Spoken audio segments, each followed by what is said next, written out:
There's so much to say about Akshun that this is probably going to be one heavily edited video because I can feel I am going to rant a lot.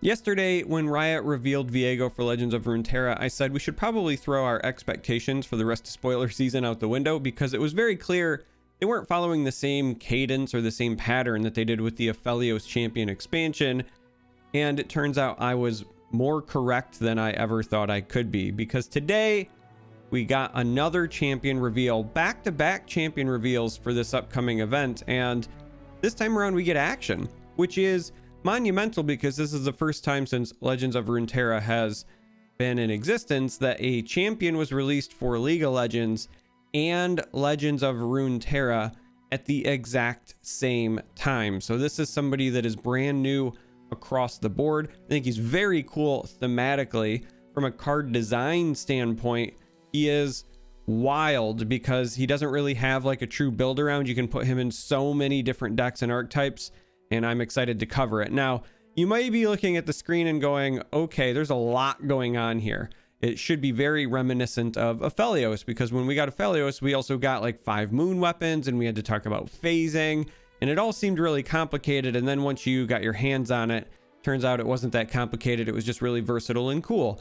I suspect that's going to be the exact same case here. But yes, there's a lot on the screen. I'm using my buddy Cosmic's all-in-one spoiler, so he set this up. Shout out to you, Cosmic. I love you. Michigan resident. We actually played cards together last weekend, but that's me getting on a sidetrack. So it looks a little bit crowded. Looks like there's a lot going on. We're going to go and cover everything, starting with level 1 Akshun. Let's start at the beginning. Akshun is a 2-cost 2/2 Shurima champion.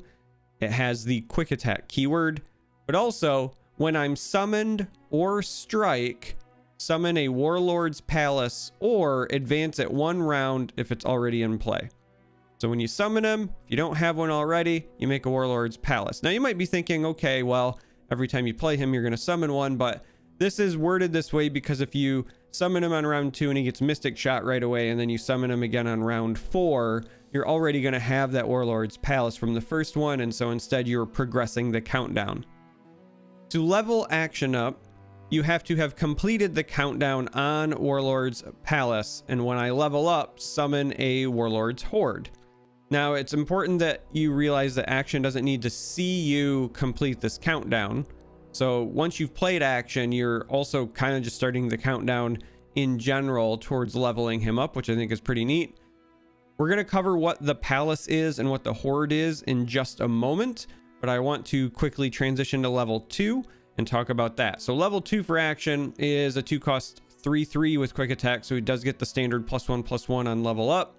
When I'm summoned, level up or strike, summon a Warlord's Horde or advance at 1 round. So the way you can think about this is that when you first play Akshun, you're going to summon a Palace, and then every time you summon him or strike with him, doesn't have to be a Nexus strike, by the way, it's just anytime you summon or strike with him, the Palace is going to count down. Once that first Palace is counted down and is resolved, from then on, it's always going to be Warlord's Horde. So the first one is Akshun breaking into the Palace, and the second time it's just him continuing to raid the Horde. Now, as you might expect, the Palace has some rewards for the countdown, and then the Horde has better rewards because you are continuing to reward yourself. So now let's cover what those ones do before we get into the other cards that were included in today's reveal. Starting with the Palace, this is the one that the level 1 Akshun summons. This is also the one that's immediately to the left of my head, should be like right here. And this is a 1-cost landmark. So for people like Talia, or people like Malphite, this is going to matter because it is summoning a landmark. So if you're thinking about places to potentially play Akshun, this makes sense. But it is a 1-cost landmark that says countdown 8, which sounds like a lot, but it's not. Create a relic of power in hand. Now, the reason it's not that much is because 1, every time Akshun strikes, you're also counting down the Palace. Now, it's also not that much because you have, when you target allies, you advance that Palace 1, and you can target allies with any number of buffs. I believe in the reveal video, they use Riven, with the shards, right, from the reforge mechanic to showcase that. But gems also work. Like there's a number of really cheap buffs. If you're playing Akshun, you're probably going to be playing Shaped Stone, for example. He's perfect for that. If you want to run a deck and you love that +3/+1 and you want an easy way to trigger landmarks, well, he comes baked in with a landmark. You play Akshun, you get the Warlord's Palace, and so for the rest of the game, your Shaped Stone is turned on. So this is, again, a really great design because it ties in so many different potential decks. So this is a landmark that has a countdown of 8, but again, as I said, it's not a real true countdown of 8 because there are so many other ways to speed it up. And that's not even counting the other options that you have available. You could also, if you're playing a Talia deck, run some of the other cards that advance all of your countdown landmarks, and they would also hit this. So there are a number of ways to speed up your rewards here, and then you get Akshun leveled up. Now, once you level up Akshun by triggering Warlord's Palace, you need to remember that you're not just leveling Akshun up, you are also getting the reward from the palace. As I said before, you create a Relic of Power in hand. Now, I know my head is covering it, but this is a 0-cost focus spell, and you get to pick one of a few options. You can either predict and then draw one, and that's pretty neat because it ties into Zillion themes or maybe Echo themes as well. Or if you don't want to predict and draw one, you can summon a Sandstone Charger, and that's pretty neat because that helps you with Sivir and the Reputation themes potentially. It could also help you with something like a Zir because you're creating units, so a lot of potential tie-ins there.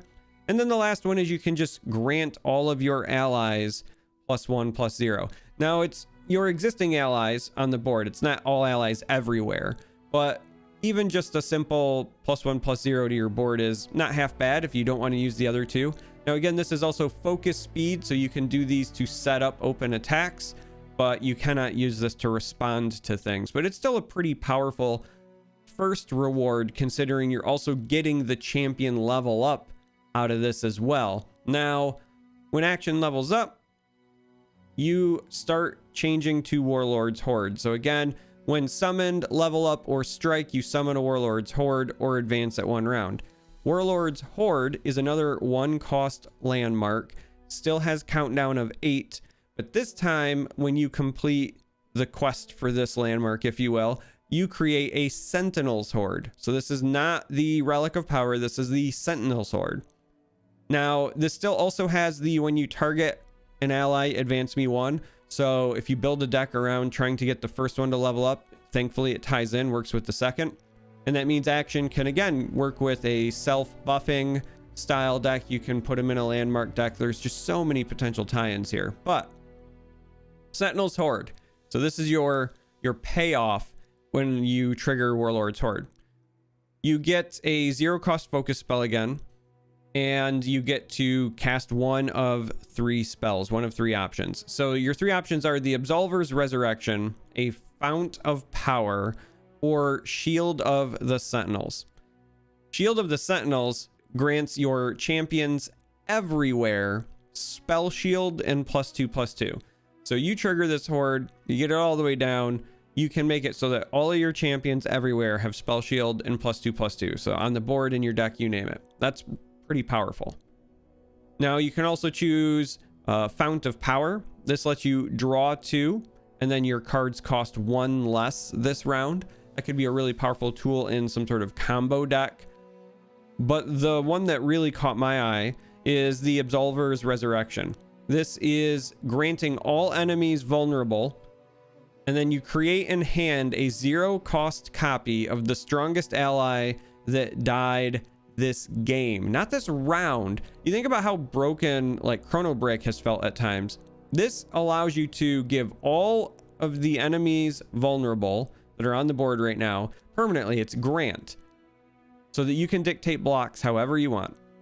And then you also just get a 0-cost copy of whatever your strongest unit was this game. And obviously you can build around this if you're planning on this being the option you choose when you successfully complete the horde, and really abuse this. Like, this feels powerful to me, but I like that you have the choice of 3. And the thing to note is you don't get this just one time.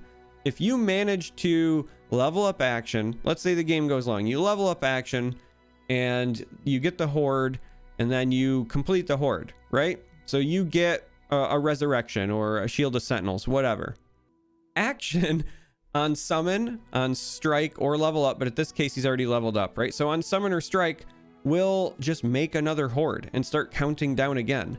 So you can get multiples just from Akshun alone. It's also worth noting that it is a landmark. So as I said before, you could decide to play Akshun with someone like Talia and then make copies of the horde. You can also put Promising Future on the horde and do some really nutty things with this deck, in my opinion. Like I love the idea of using like Promising Future and Talia on the horde to give myself like 4 Absolver's resurrections and then just spamming the board with something absolutely ridiculous. But the thing of it is, it doesn't even need to be a truly absurd option. Like my mind wants to do it with Cytherea. Like I want to play Akshun with Demacia because again, his stuff triggers on strike. So it's not even just Nexus Strike. And so if you're playing single combat, you're playing concerted strike, all those things, they help you with Akshun. And I kind of want to do that and then put the big Cytherea at the end and then use Absolver's Resurrection to keep bringing her back. Like that sounds fun to me. But the reality is, if you wanted to do something absurd with like Promising Future and Talia, you would only need something like a Ruin Runner for this to still win you the game. If you have a Ruin Runner and it has died, and then you pop that combo I just talked about where you get 4 resurrections, and so you give the entire enemy board vulnerable, and you get 4 0-cost Ruin Runners that you can jam on the board and they can attack however they see fit, you're probably going to win the game. That is an incredibly powerful combo. So I really like Akshun.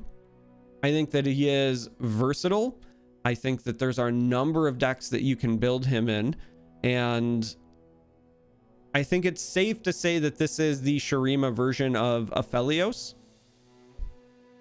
because it can go in so many decks and you're going to see a lot of people building around him. Now, the good news is he is just a 2-cost 2/2. So you can apply all the standard answers, all the stuff that we heard about Zoe, for example. Well, he dies to Mystic Shot because, you know, that's everybody's answer to everything. But the thing is that even if he dies, you still get that initial value. Like you play Akshun, he eats a removal, and the palace is on the board. And while Akshun speeds up the palace, it's still there counting down, and it's still going to get credit when you target your allies with other things. And so Warlord's Palace will fire off pretty quickly. And then when you play your second action and you get the horde and you get that same thing, eventually you're going to get that payoff. It's also worth noting that this is potentially a great pairing with somebody like Zoe, because when you get Warlord's Palace, it's going to create that focus spell for you, and that focus spell will count towards leveling Zoe. It's another card. Similarly, when Warlord's Horde pops and you get Sentinel's Horde turns into one of the other cards, and so I am relatively certain that that's going to count as 2 cards played, because Sentinel's Horde is fleeting, but the other cards are not. So I think that when you get the Horde, you have to use it and make your choice, but you don't have to then play your choice immediately. I suspect most of the time you're going to want to, but just the way they've designed it, it does appear to be multiple cards, and so that's going to matter for champions like Zoe. It's going to matter for like Submersible decks and things like that. It's going to matter for Vi. And I, again, just think about all the different places that you can potentially put Akshun and have a good time. Now, all the stuff that I've been talking about is just about the champion Akshun himself. We still have to mention his champion spells. So this is Grappling Hook. This is a 3-cost slow spell. It says, an ally that has been targeted this round, so again, playing into that self-buff style of deck, it strikes an enemy.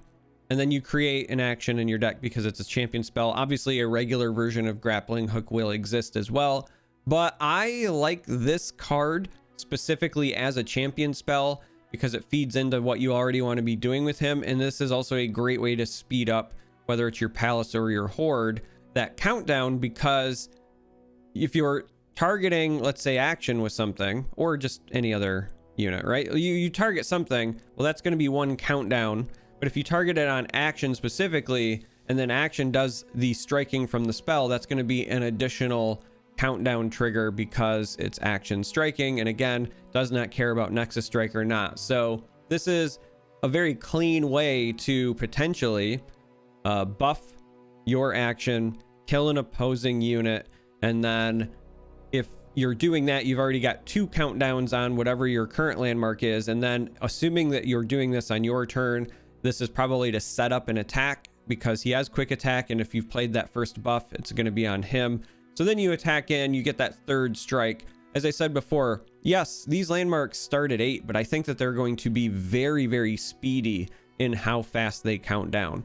Now, the last card that was revealed today is called the Absolver. This is essentially his grappling hook weapon, but this is a spell called the Absolver. This is a 2-cost burst spell, and it says give an ally +2/+1 this round. So again, those nice self buffs.